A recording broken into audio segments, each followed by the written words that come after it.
inside this new love, die. Your way begins on the other side. Become the sky.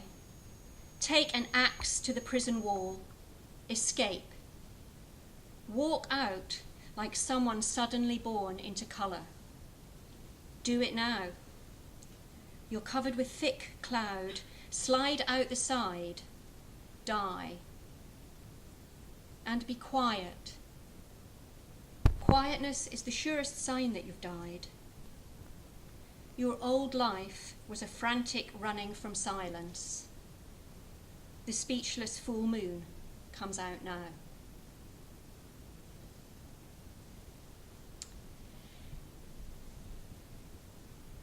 Hello, London. We're not quite an England football match, but I think we're doing pretty well for pulling the crowds. People that know me well will know that it is extremely rare for me to struggle to find words. But actually, I have found it extremely difficult to write this talk tonight.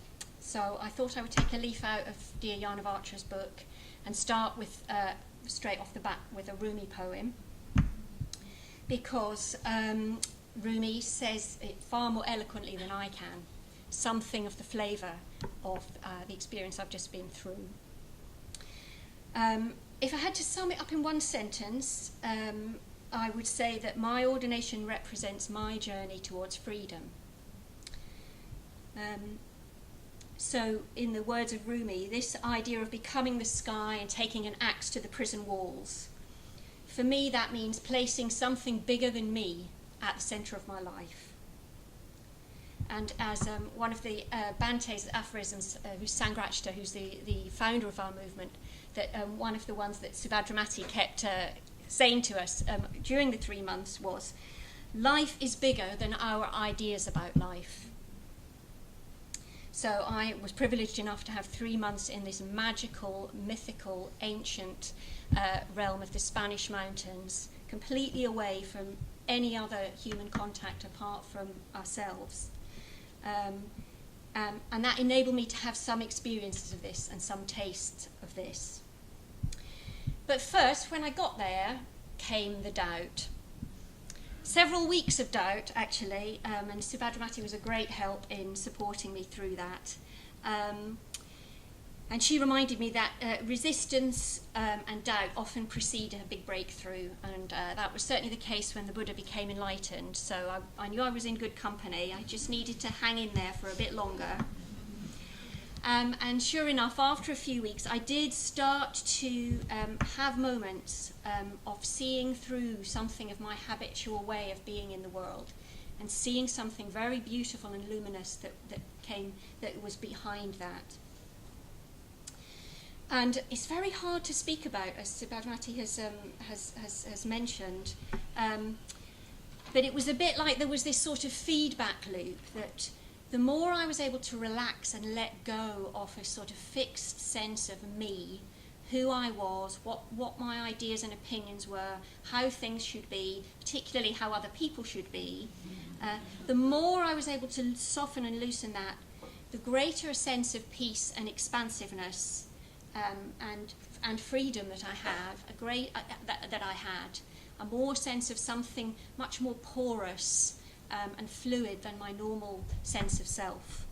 And then from that came an upsurging of energy and a real sense of positivity and loving kindness towards the people around me, and even people who weren't there, people in my mind, people I could imagine. So there was this feedback loop, and then the more love I felt, the more I could relax into it, the more I opened up. And so there was a positive feedback loop, at least some of the time, tastes of that.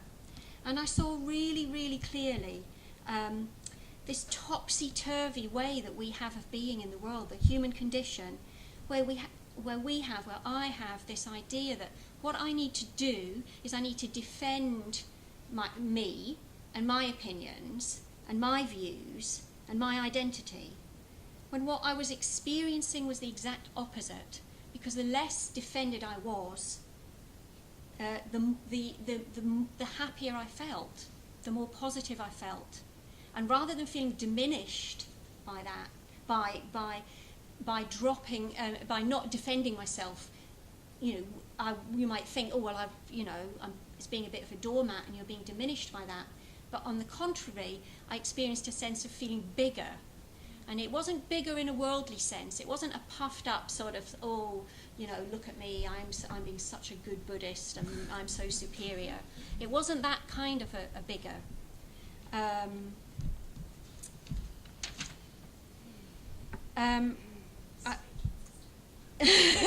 Thank you. So about 10 years ago, Yanavacha said something on a winter retreat that has stuck with me and that I have constantly come back to. He said, "The purpose of life is not to be happy." Newsflash. "The purpose of life is to learn how to love." And I was having a direct experience of that. Love in an unconditional, open-hearted, open-handed way, not in the traditional, specific, romantic way that we often use that word in our culture. And there was a paradox that the more that this happened, the more contented I became just being me.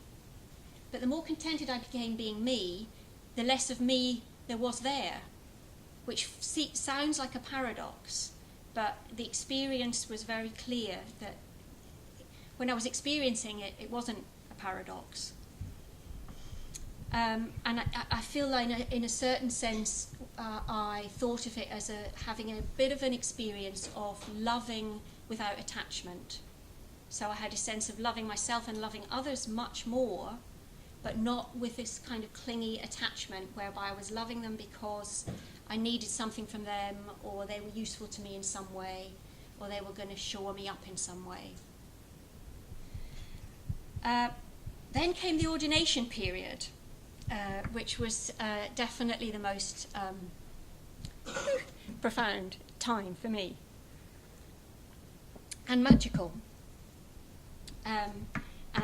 Suvarnajyoti has spoken about, I was very aware of this solemn commitment that I was making through the ordination to commit my life to pursuing the good for myself and for all beings, and to joining an order that tries its best to be a force for good in the world. So it felt enormous, but unlike the other most enormous moments in my life, which have been connected with loss and grief, this kind of enormous felt entirely positive. And I had this sense that, like, my whole life has led to this moment. And I did have an earworm through the whole ordination period, which lasts for quite a number of days, which lasts for quite a while. Which was Whitney Houston. A fabulous song. I think it was an Olympic anthem many years ago, "One Moment in Time." And so I'll just give you one line from it. I'm not going to inflict my karaoke version of the entire song on you. Give me one moment in time when I'm more than I thought I could be. And then the most magical period, so you have the private ordination, and then it's a number of days until you have the public ordination, which is when you formally join the order. And at the private ordination, you're given your new name, and then only you and your private preceptor know what your name is until the public ordination, which is several days later. And that was a most incredibly freeing period, because I was no longer Fiona, but this new being, Suvarna Jyoti, had kind of yet to come into focus. I had yet to start nailing her down and calcifying her in the way that, 50 years of being Fiona had brought me to.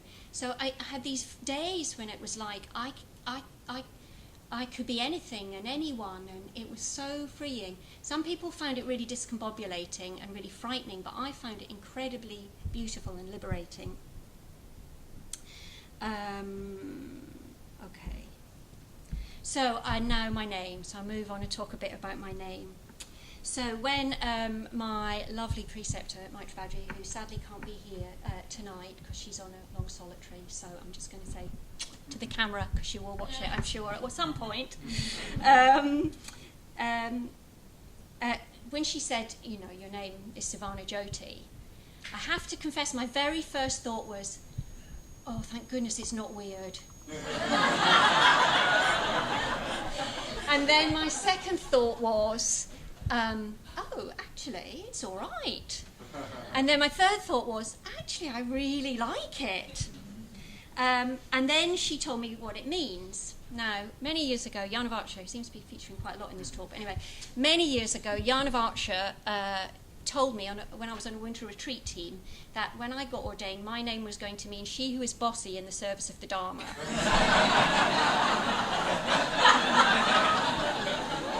So I don't know why he said that. Maybe it was something to do with the fact that I was telling him he was standing in the wrong queue for dinner at the time.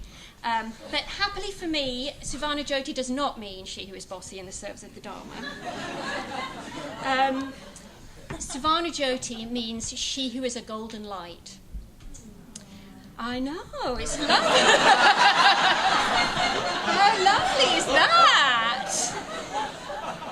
It's so lovely. And it's also something that's easy for people to understand even if they're not involved in Buddhism, which is, you know, makes it easier for people outside of the movement. So I've spent a lot of time since then reflecting on what does that mean? What does it mean to be a golden light? What does that mean to be a golden light to myself, to others, and in the service of the world? And then I try not to think too much about the times when the golden light's a little bit, the dimmer switch is down a bit low, or the bulb needs changing. I just need to work on keeping it turned up high as much as possible. Interestingly, right at the beginning, the first week of the retreat, I was reading back in my journal today, I'd forgotten this, I had an image after meditation of a bigger, stronger version of myself carrying broken bits of me and walking into golden light. So I had that image after meditation, and I didn't know what my name was. My name would have been chosen by then, but I didn't know what it was. So that's something really spooky there. And I would just like to finish by thanking sort of the universe, really, and everybody and everything that brought me to the point of being on that retreat.